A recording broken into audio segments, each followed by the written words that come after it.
बियो बिसोरखौ हौवा आरो हिन्जाव दादों आरो इसोरा बिसोरखौ बोर होनानै होनबाय, नोंसोरो गोबां बिसाफोर जानानै एरलांदो आरो फिरथिमिखौ बुंफबहोदो आरो बेखौ सासन खालामदो आरो सागरनि नाफोर, आकाशनि दाउफोर आरो फिरथिमियाव मानबायग्रा जुनार मानिनि सायाव एखतियार गोनां जादो।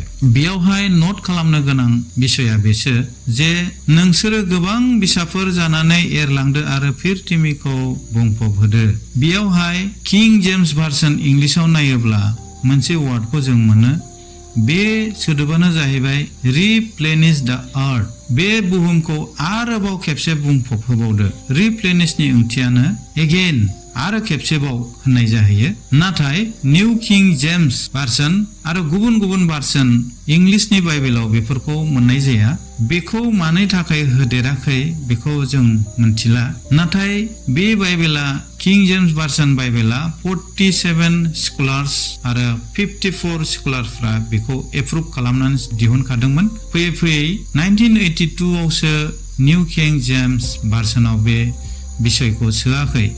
बेनिखायनो बे बिसया साननो गोनां बिसय जानानै थादों।